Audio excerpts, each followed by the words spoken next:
Hello. Brandon Harvey here with this week's episode of Sounds Good, the podcast where every single Monday I sit down with an inspiring person and talk about happiness, overcoming struggles, and living a life of intentionality and wonder. This week, I'm so excited to be talking with Emily McDowell. Emily has been transforming the stationery industry since 2013 with her quote-unquote greeting cards for the relationships we really have. She's a cancer survivor, and she's the creator of Empathy Cards, a line of greeting cards for when you just don't know what to say. She's also the co-creator of a brand new book called There Is No Good Card for This: What to Say and Do When Life is Scary, Awful, and Unfair to People You Love. It's seriously so good. She's also appeared on Good Morning America, NPR, NBC, CBS News, and she's been featured in the New York Times, USA Today, Women's Health, and Business Insider. All of the things that Emily has created are so interesting. So let's just jump straight into this conversation.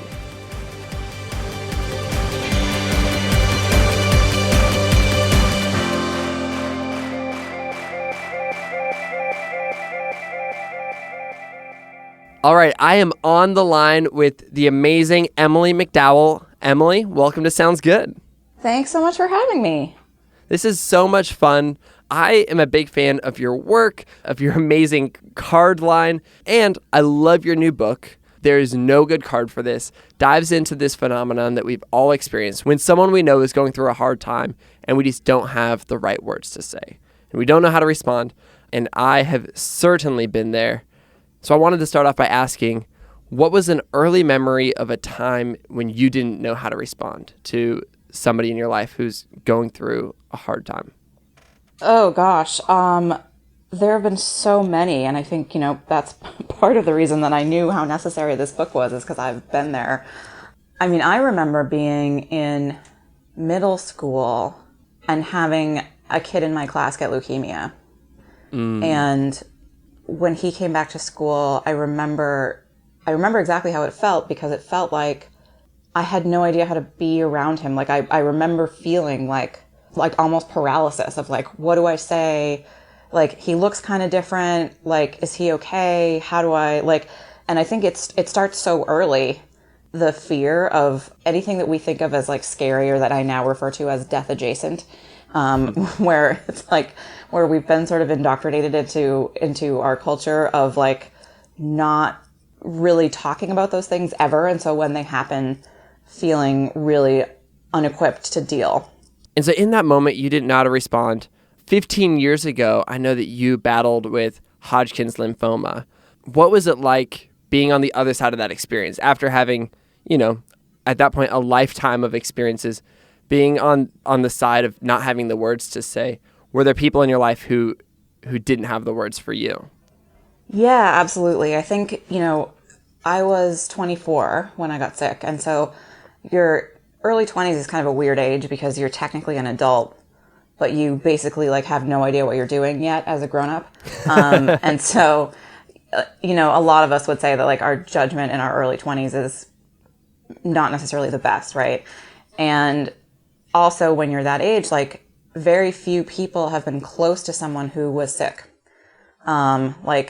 Sometimes a grandparent, every once in a while a parent, but almost never a friend or a peer. And so it's funny, because even though I knew from my own experience and being alive, that there were times when I would feel super awkward and I wouldn't say the right thing, or I wouldn't say anything because I wouldn't know what to say, I was really shocked and really sad when people in my life kind of bailed because they didn't know what to do or what to say, and they were afraid. I took it really personally, and I felt like I didn't put two and two together. I wasn't really mature enough mentally to do that yet, emotionally to do that yet. And I really kind of blamed myself. I felt like, oh, this is happening because I'm not lovable enough. There must be something wrong with me. If I was better at having cancer, or if I was cooler, people would be lining up to take me to chemo, or, calling me or being there. And I didn't realize that it was just a symptom of what we go through as a culture, that like people don't show up because they're afraid, and it has nothing to do with you. It has to do with their own fear of saying the wrong thing or feeling inadequate, that they don't know how to handle something. And so, yeah, I mean, I had a lot of close friends and family who just kind of bailed because they were so freaked out and didn't know what to do. And I think when you're young, that probably happens even more because people are even more like scared because it's so unusual, you know, when you're young, and it's like, this couldn't happen. And then it happens, and then they have to kind of face that and deal with it. And so I was feeling like, you know, the weird thing about being sick is that like, you're the same person you were the day before your diagnosis. It's just that you can now, all of a sudden, you can't relate to anyone you know anymore in certain ways. But then in other ways you can, because you're the same as you were. Like, you still have the same sense of humor, and you still are like, you still are yourself, but then your day-to-day reality has suddenly become this completely different thing that nobody you know really understands. Can you bring me back a little bit and tell me about your transition to starting empathy cards? You battled Hodgkin's lymphoma, and then you said that 9 years later, you had the experience of your roommate getting cancer and passing away. And you, at that point, kind of realized you had this ability to translate in a really important moment for other people. Where did things go from there? Well, what ended up happening was right around the time, just after Amy died, I quit my job. I was a creative director in advertising. And I've been it wasn't because of, but it definitely, her death kind of played a role in it for sure. But I'd been working towards quitting for a while and feeling like this was a job I wanted when I was 25, and that at 35, it was not the right thing for me. And I ended up starting my company. I had an Etsy shop was how it started. And the first card I ever made, and I started thinking about cards because I'm a writer and an illustrator, and so greeting cards are a thing that combine two things that I'm good at and that I like to do. And then the other thing is that I had always had trouble finding cards that I felt were reflective of my own reality, like the sort of gushy Mother's Day poems or like the love ones. Like I was a person who would like stand in front of the card aisle forever and be like, I don't know, none of these really do it for me. Like the joke ones were always kind of weird. And so I would always end up just making my own thing or just taking a blank card and writing in it. But I knew that, you know, as a writer, that was easier for me to do than a lot of people. And so actually just around 4 years ago, right around this time, I did my first card, which was a Valentine for the person that you're kind of dating, but not really. Because there was no card like that. And I was like, you know, this is like more than half of all relationships. And for Valentine's Day, it's like the worst holiday when you're in that relationship, because it's like, it just is an awkward situation. You're like, either I get them a normal card and then give them the whole speech, like, you know, no big deal. Like, I just got you this thing, whatever. Or you like don't get them anything, and then that's also weird, because then what if they get you something, and like the whole thing is kind of fraught, you know, and that's just like it's true for so many people. Yeah. And so I ended up making a card that was basically the speech that you give someone. So it says like, it's like really long, and it says like, you know, I know we're not like together or anything, but it felt weird to not say anything, so I got you this card. It doesn't even have a heart on it. You know, it's not a big deal. Basically, it's a card saying hi. And then in tiny letters at the bottom, it says, forget it. So this like sort of, it's just really the text of like what we would all say, you know, or so many people would say and that ended up going super viral and starting what became my card company very quickly after that, because I realized that there was an opportunity for cards for the relationships that we really have and not the ones that we wish we had. And so that's the tagline for our company is cards for the relationships we really have. So I started off doing, you know, the sort of typical love and birthday and Mother's Day and stuff. And I knew from the beginning that I wanted to do my version of sympathy cards, because I knew from having been sick that the sympathy card sector of the card market left kind of a lot to be desired, in that you either had like a blank card with flowers or something that felt like maybe the person's already dead, like some like with sympathy message that's kind of like, okay, that's weird, like that doesn't feel like me. And then, there's like get well soon cards, which are like weird if you might not, because you're like, okay, I'll try, like, cool, thanks. And then blank cards, which don't help anyone, because like, the whole problem is you don't know what to say, right? Yeah. And so, but I knew that the idea that I had was like a fairly weird idea, like that it was really doing something kind of a whole left turn with that genre. And I felt like I wanted to hold it for a year or so to see if I could build the company a little bit first, to get so that when I did launch them, that there would be a little bit, people would take notice of them versus just me being nobody having a card company and launching a thing. And then I also was really wary of I didn't want to be pigeonholed from the beginning as like cancer card company, because these cards, empathy cards, fall really under the umbrella of cards for our real relationships, And so I ended up having the company for about a year and then releasing empathy cards. And I was blown away by what happened. I mean, it went beyond viral. It was like, stories in 300 major media outlets in 22 countries. And I was on Good Morning America and on South African public radio and in both Jerusalem newspapers. And I mean, it was really, really crazy. And it was, greeting cards, but it was a thing that I think that it just spoke to how big of a problem this was, of like, we don't know what to say. And so this is an answer. This helped people reach, like, friends and family were saying, oh my God, thank you for making something that feels like me. Like, thank you for making something that feels like I can use this to communicate and like connect. And I can use this to say some of what I want to say. And then the people who were receiving the cards were saying, like, thank you so much for making these, because it feels like someone gets it. Like, It feels like, this for the first time feels like somebody understands what it's like to be me and in this situation. And so the goal was to help people, the goal was really to help start a different kind of conversation, to help make conversations easier, to have some sort of more authentic communication and deeper communication be made possible with a card.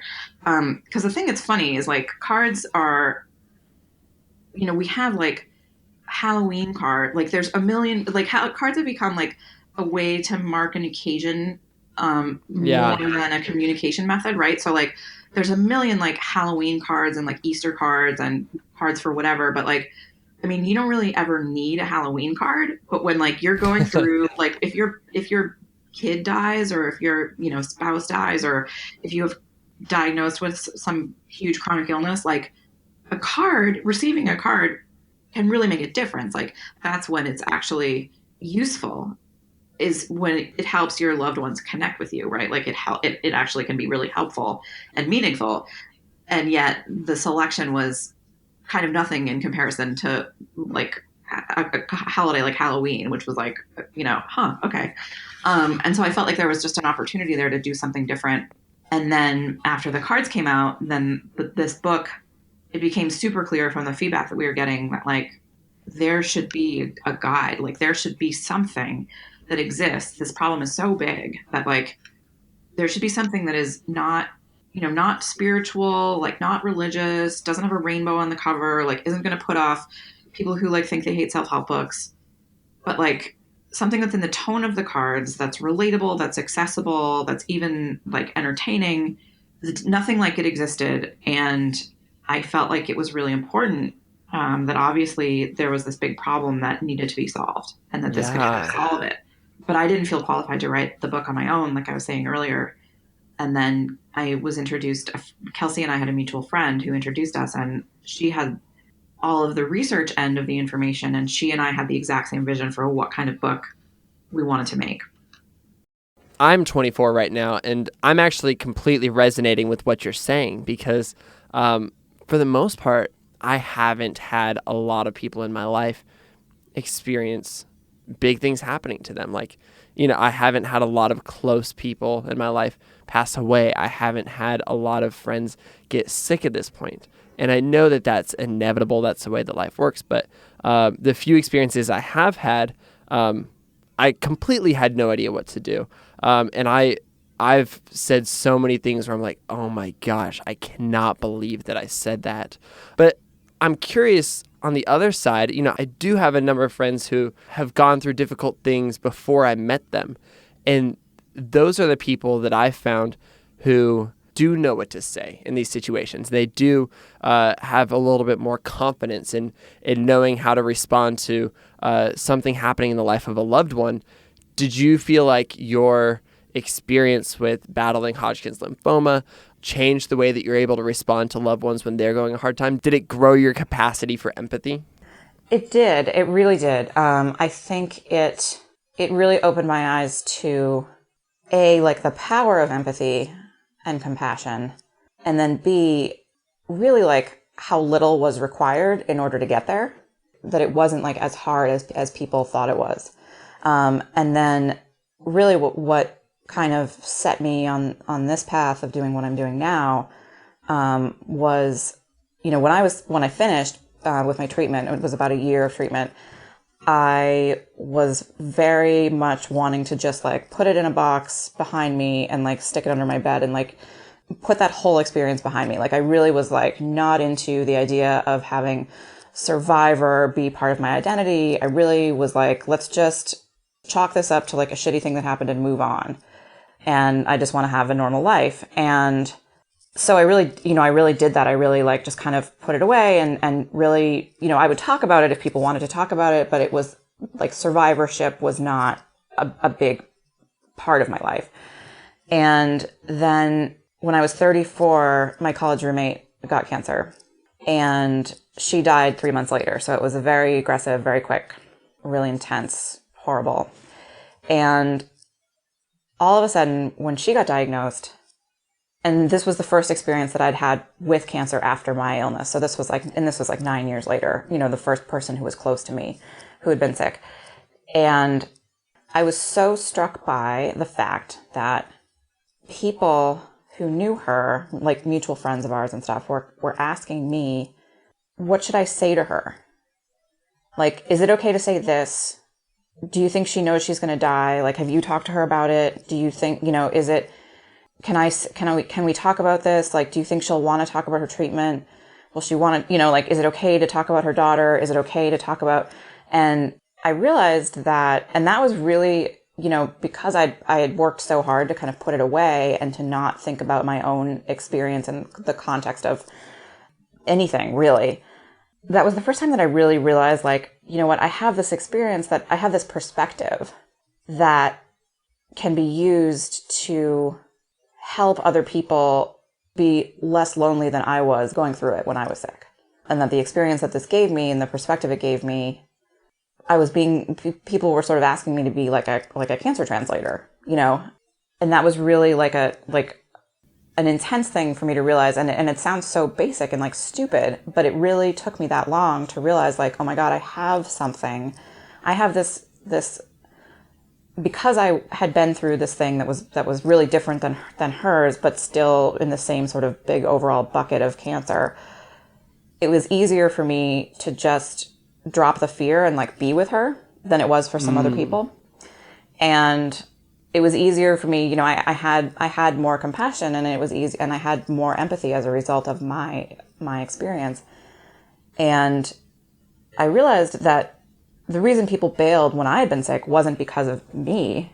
It was because they were afraid, that it had nothing to do with me, that it was just, this is what we do. Like, that this is this is just symptomatic of like how we handle this kind of thing as a culture, unless we learn differently. And so in a way it was an awful experience. I mean, it was awful, but in one sort of twisted way, it was a healing experience for me to realize that, to realize like, oh, this, all of this blame that I'd put on myself and sort of shame about like not being a good enough person to be supported that wasn't reality. The reality is that it doesn't matter who it is. It's that this fear is so powerful that we have, that it gets in the way of like doing what we want to do. In the book, you talk about the 3 empathy roadblocks that really kind of stop us from being able to express what we want to express with those people in our lives. You talked about the fear of doing the wrong thing, the fear of saying the wrong thing, and the fear of not having time or bandwidth. Can you break those down a little bit for me? Sure.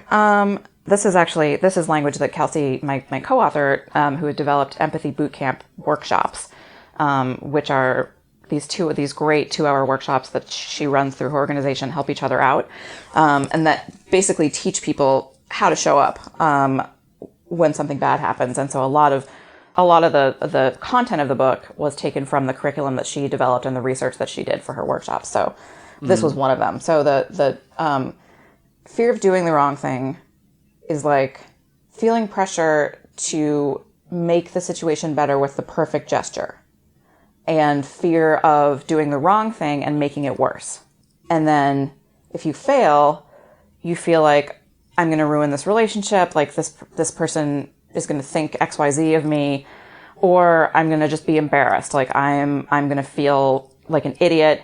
And it's funny how so much of the fear around how to show up comes down to the fear of either judging yourself as an idiot or worrying the other person will judge you as being an idiot. I mean, it's kind of bullshit. Like, it's kind of not, it's all, there's so much self-inflicted fear in it. And we really break that down in the book and talk about why and talk about what that's about, and how to get rid of it. Because it's also like not reality. Like, the person, there's not like a wrong thing you can do. Like, I mean, honestly, 90% of showing up for someone is trying. You know, the worst thing you can do is not try. And a lot of people do this, and I've been guilty of it too, where you're like, I don't know what to say, or I don't know what to do, and I don't want to say the wrong thing or do the wrong thing, and I don't want it to be awkward, and like the right words will come to me, and I just don't know what to say yet, and I'll reach out when I know what to say.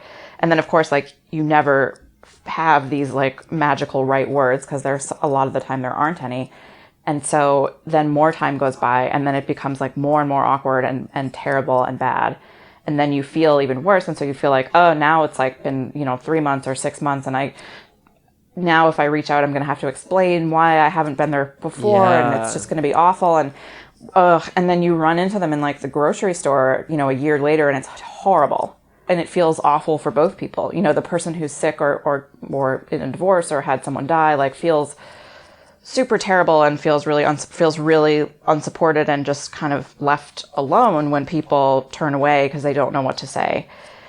And then you, as the person who did turn away, feel really guilty and terrible, and like you didn't want to turn away. Like, it wasn't your intention to be like, my friend is really sick. I think the best thing to do is just like ignore it and like pretend it's not happening. Like, no one, because you're thinking about it this whole time for months. Totally, it's not totally. Like you're thinking about them all the time. You didn't express any of that to them. Exactly. And so, like, yeah, no one goes into a situation like that. Like, yes, I think I'm just gonna, the best thing to do is to just ignore them. So if you show up, like, if you actually make an effort, you're 90% of the way there, to be totally honest. And, in this book then helps break down that other 10% to be like, okay, if you're going to show up, if you're going to do something, if you're going to say something, how do you make it as supportive as possible? And how do you feel confident doing those things, like, as yourself? We're not trying to turn you into Oprah. You don't need to be like good at feelings in order to show up and in order to be present for people. And I think there's a lot of misbelief that you have to like have some sort of, emotional jujitsu or be like a therapist or be, Gandhi to be on the receiving end of someone who's in a tough spot. And you actually don't at all. You just need to be yourself, and you can do it as yourself. And in the book, we really try to help people understand how to do that, like how to use the skills that they have already and the things that they like to do already to be supportive and to feel really good about the amount of support that they can give. Yeah, and I loved that. And as I was reading through the book, I'm like, this is such a practical guide. Like, I learned a lot just reading it, but I'm also totally going to use it as, I'm just going to pull it off the shelf next time I don't know what to say, because it's just such a perfect little guidebook that kind of almost course corrects things you would say. Yeah, like the book will say, hey, instead of saying this thing that kind of feels like that's what you would naturally say. What if you just shifted a little bit to sound like this? And little things like that I thought were really practical. But I was wondering if you were to just give a 30-second overview, like what is the right thing to say when you don't know what to say? You've already kind of established that it's important to say something, but like help us understand how simple it really is. Honestly, all you have to say is, I don't know what to say, but I'm here for you and I care about you and I'm so sorry you're going through this. Really, it's the skill of being present for someone and being supportive for someone isn't in the talking, but it's in the listening. So it's less about you knowing what to say and more about you giving the person the space to say what they want to say, and more about you being willing to sit in silence and sit in awkwardness, because a lot of the time that's what it will be. And silence inherently isn't awkward in and of itself, but we just associate awkwardness with silence because we're not used to it. What about those times where time has gone by too long? It's been months and we forgot to reach out. Should we still reach back out to somebody who failed? Absolutely. Who we failed to reach out to? There's no statute of limitations on any of that. And in fact, honesty in that way is always appreciated. I mean, if you haven't reached out, the person kind of knows why. But either they're thinking, most of the time it's somebody's thinking either like I was, like, oh, it just means I don't mean as much to the person as I thought I did, right? Like I'm not important to them. Or they're just thinking like, well, they're just one of these people that didn't know what to say, so they didn't say anything. And if you prove anybody wrong on both of those points, it'll make them feel better. There's nothing wrong with saying like, I didn't know what to do. I'm so sorry. Like, apologize, own the fact that you didn't show up when you knew that you should have. But it's always better to come back and show up. And, even years later, I had people come back to me like years later who I lost touch with when I got sick and say, I just wanted you to know, like, I'm really sorry. I know that I like really messed up and it was about me, like me not being, I was just a bad friend or I was an idiot or I was, and I absolutely forgive those people. I have no resentment or anything towards any of those people. Because I get what it is, like I get what it's like to be a human and like struggle with all this stuff. And so, I really think like if you take nothing else away from the book, it's that fumbling, like reaching out and fumbling is infinitely better than not reaching out at all. That's really good. So back on the other side of things where you're the person going through a hard time when you're struggling, is there ever something that people are going to say that's like the worst thing that they could say? I guess this is a two-part question. One, what do you do when that person says that thing to you? But two, what are those things that you should absolutely avoid saying? Because I think that's still people's biggest fears, that they're going to say something just absolutely awful. I think usually when people say those things to you, it's a complicated feeling, right? Because on one hand, you're like, that's kind of a crazy thing you just said. And then on the other hand, you feel guilty for feeling that way because you know that they're just trying to help and you appreciate the fact that they're just trying to help. But usually the net result is that you end up feeling kind of lonelier than you did before because it's like more evidence that somebody doesn't understand. But you also feel, you're not like mad. You just feel like, okay, thank you for trying, but it's not, you don't end up feeling supported. But you're usually grateful that the person like tried to say something. Yeah, that's good. That's helpful to know. Yeah. The things, honestly, like there's no like one kind of worst thing that you can say, but a lot of the things that are not good to do go against all of our instincts.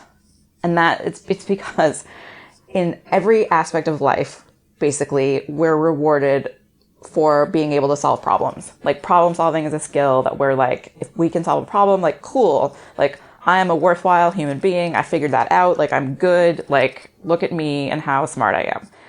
And it's really, really natural that when someone is going through something that you're close with, that your first instinct is to jump in and like try to help solve the problem. And it can look really different. It can look like have you tried, I read this article about like this kind of chemo. Have you thought about, like, do you know about that? Like, have you tried this thing? I read that, you can be a vegan and like this can cure it. Like, have you thought about this? Did you, there's the sort of the suggestion making, and it's a totally natural thing to want to do that.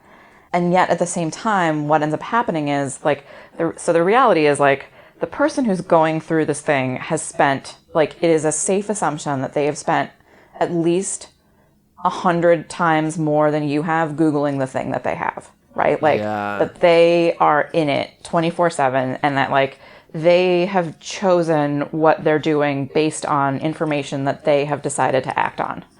So you coming in and like making these kinds of suggestions feels like it sort of undermines what they're trying to do.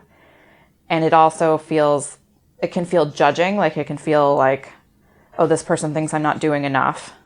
Or you end up having to like explain why you're doing what you're doing. And then that's not a supportive conversation, like it just doesn't feel good to try to then have to like sort of defend what you have chosen to somebody. And the reality is like, this is the problem. Any of these problems, like whether it's an illness or a grief or loss in any way, these aren't problems that can be like solved, right? Like, and they certainly can't be solved by you, a friend or a family member. Like, your job is not to solve the problem. Your job is just to be there and bear witness to someone's pain. Like, that's the most supportive thing that you can do, is just be present. Yeah, and I feel like that's the most valuable thing to know, is that what matters most is just being there. Being there is not going to come naturally. You're not going to be an expert at it. It's not going to be easy. But by showing up and kind of sacrificing and putting up with the awkward, that's a gift. That real gifts take sacrifice. Yeah, that's really encouraging and really helpful. That's really good. Yeah, I mean, I found that really helpful. Like that, I learned a ton writing this book. Like if I had written this book after I did empathy cards, if I had written this book on my own, it would have been like a BuzzFeed list. Like it wouldn't have been anywhere near the book that it is. And it certainly would not have been like research driven and so in depth and so, and as good, anywhere near as good. Kelsey, my co-author, really brought so much research and so much knowledge, and she like lives and breathes this topic every day. And so I ended up learning a ton during the course of working on this book with her. That was great. I mean, another thing that we do that's super common is we try to relate, right? Like, you're telling a story of like how you had surgery and you couldn't walk and you're in pain. And then your friend is like, oh yeah, like, I broke my finger playing basketball and I totally understand because like it was super hard and, I couldn't text like for a week. And we know why we do that, right? It's like, because it's like in other times in life when something happens and you tell a story and you can relate to that thing, and then there ends up being a conversation, and it's like that's like a pattern that we use, a communication pattern that like makes sense in other areas of life.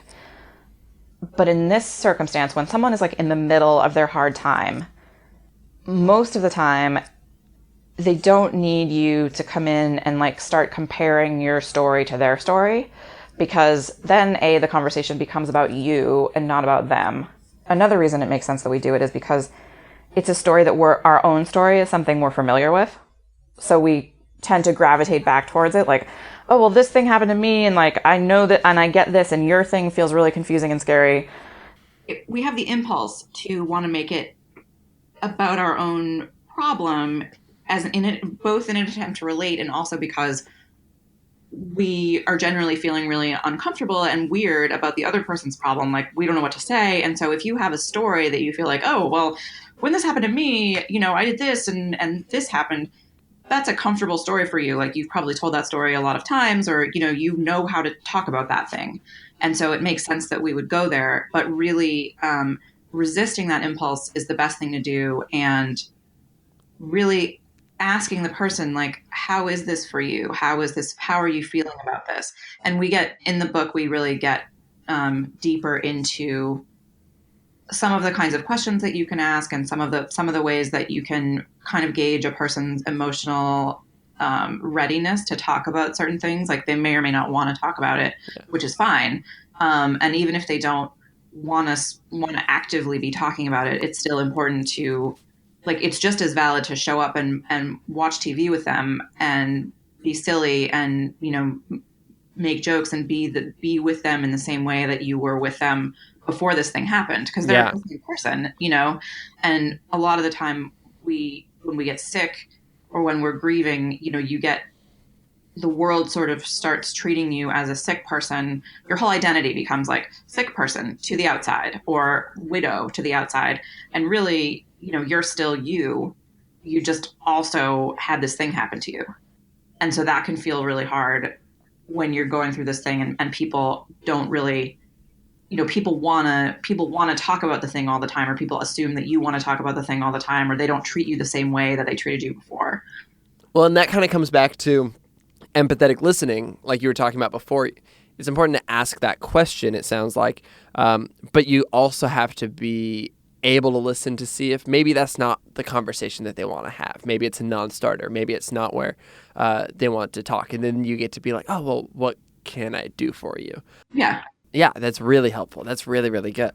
I think, you know, too, one of the things that we really get into, speaking of what can I do for you, is a lot of the time, you know, and we've all done this, I've definitely done it. Something happens to someone and you say, let me know if you need anything. Like, I'm here to do whatever you need. And you mean it. Like, I want to help you. But the problem is the person who's going through the thing, like, doesn't know what they need half the time. And yeah, they're so focused on what's happening. They're so focused on what's happening. They have no idea what they really actually need. Asking, even if someone has told you to do told you that they're here to do it, asking can kind of make you feel like a burden sometimes. Like coming back and saying, actually, I need you to do this thing. You then the work is then on you as the person going through the thing to think about, like, well, I need this and that, and so I'm going to organize this, and I'm going to, you know, do that and tell this person to do this and cover this way. And it just becomes like kind of more work for you. And really, like, you're in grief, you're in hospitals all day, you know, you're in a fog, your world is upside down. Like, you don't know, you know, you a lot of the time have no idea what you actually need. And then one of the things too that we really emphasize is, if you give what you want to give and not what the person needs, like, it's less about what you think they need and more about what can I do for this person that I can give with joy, and that is something that I like to do anyway. Because if you think about it that way, you're more likely to do it. Like, you're more likely to actually do it, which is really important. And you're less likely to do it out of obligation or feeling like, oh, it's less likely to become a chore. Like, if you're not a person who cooks and you feel like, I have to bring this person dinner, like I have to bring dinner over and drop it off at their house, but you are not a cook, then that's going to feel like a chore to you. It's going to feel like an obligation, and it's going to be like, ugh, like, but if you are a person who cooks and you're already making dinner for your family, or you love making pies, then that sounds awesome. Like, then that sounds like something that's fun, you know. Yeah. But we have a thing in the book that Kelsey uses in her workshops called the empathy menu that I think is really helpful. And I've heard from a lot of people has been super helpful to them, where it breaks down like 20 different kinds of skills and shows how those skills can translate into supporting someone doing something. So for example, like, you can be good at crafting, you can be a person who's on your phone all day, you can be someone who's an organized person, you can be good at cleaning, like, you can just have money and be able to write a check, like, you can, like, it's all of these different ways that you can show up that are in line with different skills that we all have and talents that we all have. Like, Yeah. so anybody can take a look at that menu and think, like, there are at least one or two of these things that apply to me. Yeah, and by focusing on the thing that plays into your own strengths, you know, there's people who have their own strengths, and so you're actually probably not going to cross over as much if you're playing into something that you naturally do. That's really, really good. Exactly, and less about, like, what you think you have to do. I mean, I've heard stories of, like, people being overwhelmed with food and, like, nowhere to put it, you know, but, like, then nothing else. Because everybody thinking, like, because the kind of go-to is, like, oh, I should bring food. And then everybody brings food, and then you're And then you're like, okay, but wait, what? Like, where do I even put all this food? Like, I can't eat all this food. And but again, you're like, I super appreciate it because all of these people are doing this because they care, and so these gestures all come from a place of love and a place of wanting to be helpful. And so you as the person in the thing, I think you end up with some mixed feelings because you feel on one hand, like grateful and happy, like, oh, like, I have these people who care about me. And on the other hand, you feel like, and nobody understands what I'm actually going through. That's good. That makes sense. I think that now is the perfect time to transition to the part of the show where every single episode I love to ask our guests a few of my favorite questions. And my first question is this. How would you describe the kind of person that you most admire in the world? A person who, that's such a good question, is unwavering on their principles, a person who lives according to things like kindness and generosity and love as much as possible. A person who is secure in themselves and makes their own happiness, like a person who is very successful at understanding that contentment and satisfaction and happiness are things that come from within and that are not external. That's really good. Question number 2 is, what's something that you're consuming that you love right now? Well, there are a couple things. I've been meditating every day just for the last month or so, which has really been really helpful for me. And it's something that I had been wanting to do for a long time and then just like had made a million excuses for like, oh, it doesn't, and it's like, you don't have 10 minutes. Like, really? Like, you really don't have if you have 10 minutes. And so I've been just making myself do it. And there's so many really good apps, that are helpful for that. And I have one that's just called, Insight. Very cool. And it just has a ton of guided meditations on it. And it's like a global meditations from all over the world.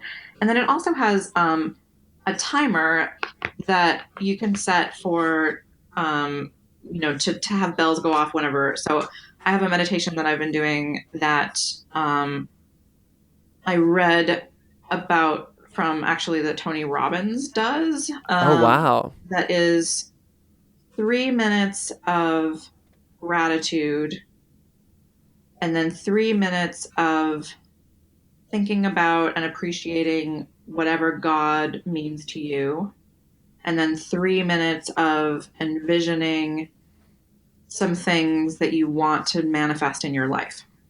Wow, I love that.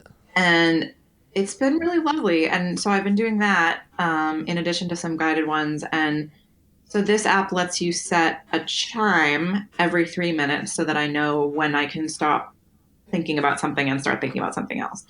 And I didn't know that existed. Like for a while I was just the first 2 times I was just trying to guess. I had the timer on my phone and I'd be opening my eyes. It was terrible. It was and I was there has to be a better way. And of course there's 25 apps that do it. So yeah. That's awesome. But the one that I'm using is called Insight.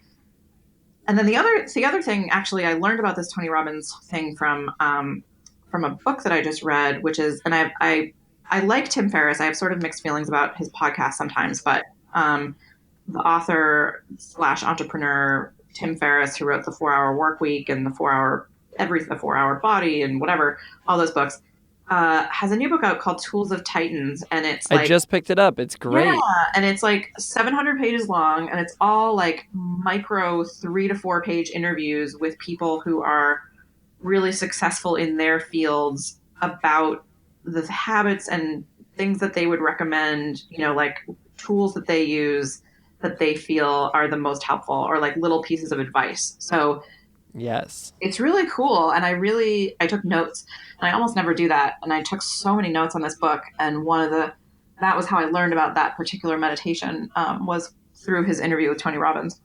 Oh, wow. Yeah. That's great. I'm excited to dive into that. That's a great recommendation. It's great. My final question is, based on the ways you've chosen to step out and live your life differently, what's one thing you'd encourage someone else to do in their own life today?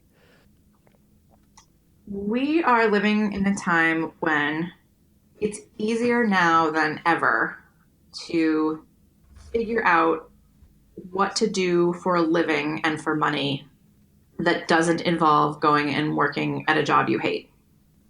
And I would encourage you, if you are working at a job you hate, to start looking at your own skills and talents and thinking about the internet and thinking about social media and thinking about all the ways that we are now connected and all of the possibilities, and not letting yourself buy into the misbelief that you can't do it.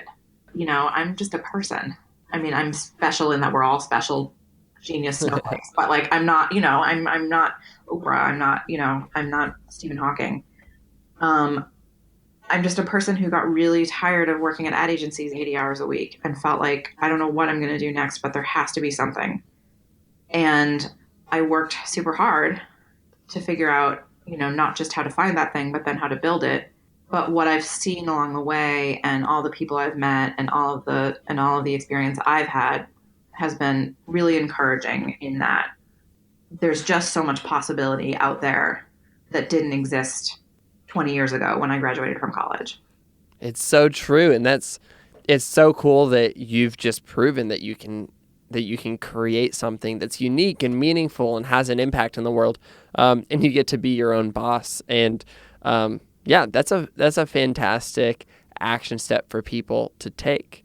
Emily, if people want to keep in touch, if they want to follow along with your story, if they want to check out your empathy cards and your new book, how can they do that?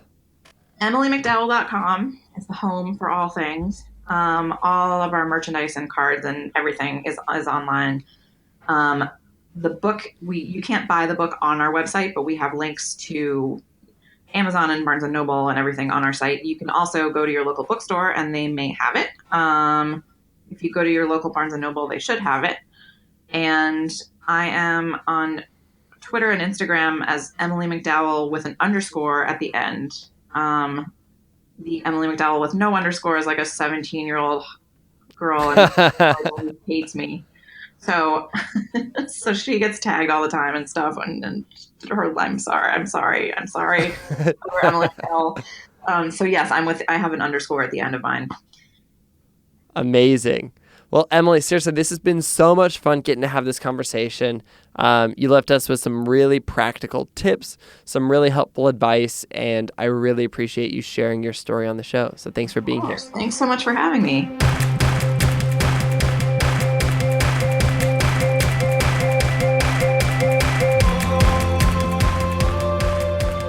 Thank you so much to each and every one of you who tuned into Sounds Good this week. This week marks 1 year of existence for Sounds Good, and I want every listener to know how much I appreciate you. Thank you so much for being a part of this beautiful community focused on happiness, empathy, overcoming the difficulties of life, and living life with wonder.